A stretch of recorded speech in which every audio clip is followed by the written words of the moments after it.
Artistes vivent dans le monde comme tout le monde. Moi, je ne crois pas qu'on a des raisons, au moins pas de bonnes raisons, de se isoler complètement de ce monde où on vit, ou isoler des autres gens.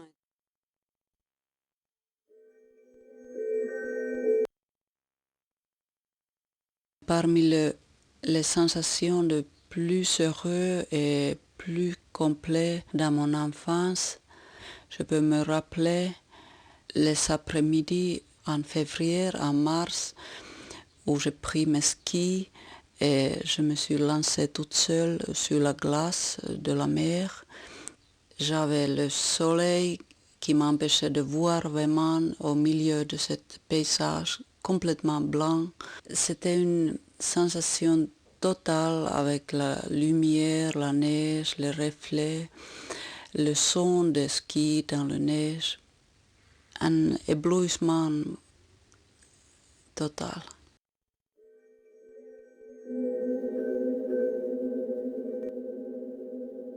Quand je regarde par la fenêtre, j'ai devant moi un jardin avec plusieurs plantes, tous différents, souvent mes enfants qui jouent là, j'entends leur voix. À droite, j'ai un champ complètement infini, plat, de blé ou bien de radis, et ça modifiait la coloration et texture de ce côté droit qui sinon manque de détails, de figures et qui est comme une surface.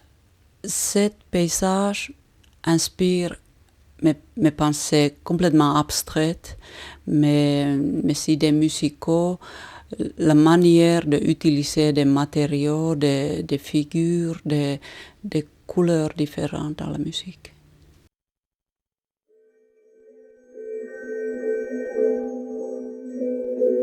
Ce paysage dans le village natal de ma mère est pour moi un point de repère. En ce sens que maintenant je viens de loin, je viens de Paris et ma vie a tellement changé et j'ai un sentiment que le monde a changé d'une manière vraiment drastique pendant ces années, mais ce paysage reste absolument intact. Pendant les 40 ans que je visitais cet endroit, le paysage, quand je prends le petit sentier et j'arrive sur la plage, c'est complètement pareil que dans mon enfance.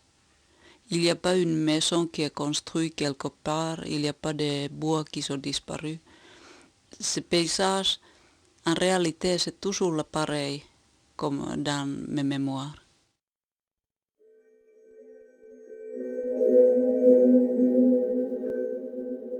Quand je tourne ma tête à droite, je vois directement Centre Pompidou.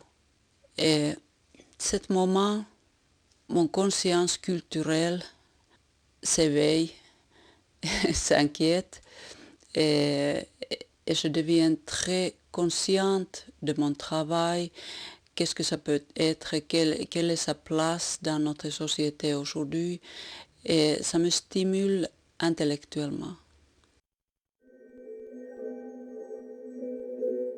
J'étais quand même très nettement contre les aspects musique papier, musique intellectuelle.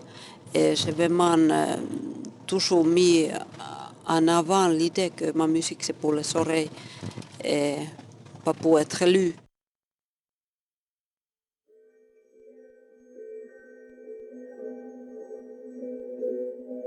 Et il faut dire que si je vois une jolie jeune femme et on me dit que c'est un compositeur génial, c'est moins facile à croire sans avoir entendu la musique que si je vois un jeune homme avec des lunettes, avec l'air intellectuel. Donc tous on a des préjugés qui sont vraiment difficiles à enlever.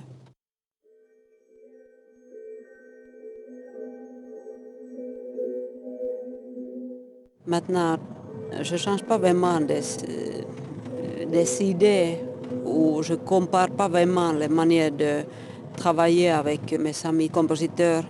Entre nous, quelque part, on a fait ça il y a 15 ans, il y a 20 ans.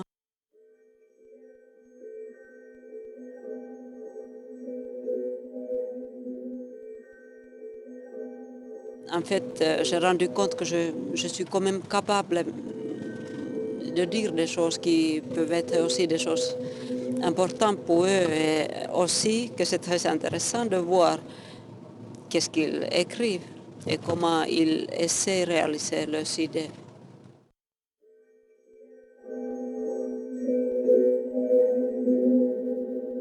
Je peux imaginer de vivre le reste de ma vie dans un autre pays.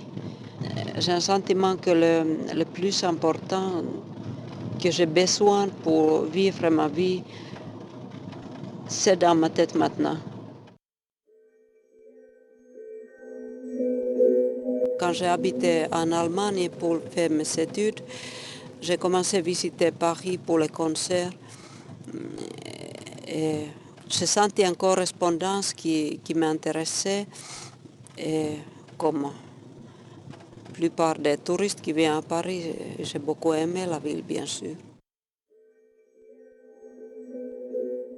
Du cristal, c'est dédié à Alex et Esa-Pekka qui a fait la création.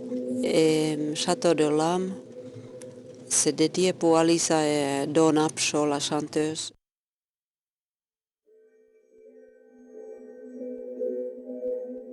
Les deux derniers textes, je crois qu'ils s'étaient illuminés pour moi. J'avais lu déjà avant la naissance de Alisa. Et à travers de ces textes, j'ai compris plus mes sentiments vis-à-vis d'elle. Et c'est une raison que la pièce est dédiée à elle. Sûrement la manière que je m'exprime en français est très différente de cette manière que je peux parler en finnois, parce que de toute manière en finnois, je peux être tellement plus précis et varié dans mon langage. Je me suis détachée de la société de tous les jours et ça me donnait des sentiments de solitude désespérant souvent, mais en même temps, ça me donnait une liberté énorme.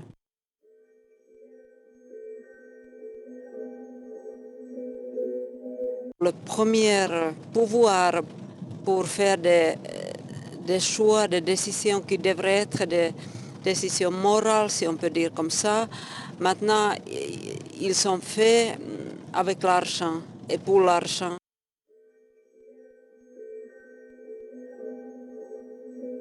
Je parle de la musique commerciale qui est partout, absolument partout, et qu'on ne peut pas s'empêcher d'entendre, et qui, selon moi, travaille dans notre tête et travaille notre imagination.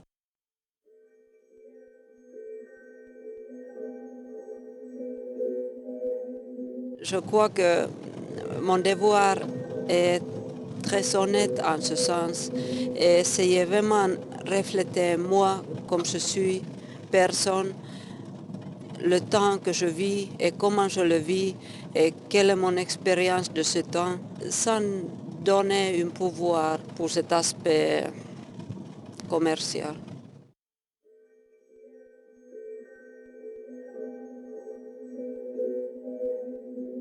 Cette expérience d'avoir deux cœurs battre dans mon corps, une toute petite qui battait en toute vitesse et mon cœur qui battait toujours d'une manière tranquille.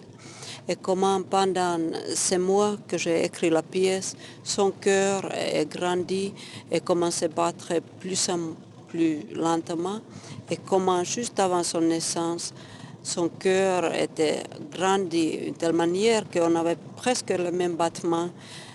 Donc cette idée, comme ça, s'était remportée dans la pièce et dans les solutions rythmiques du cristal.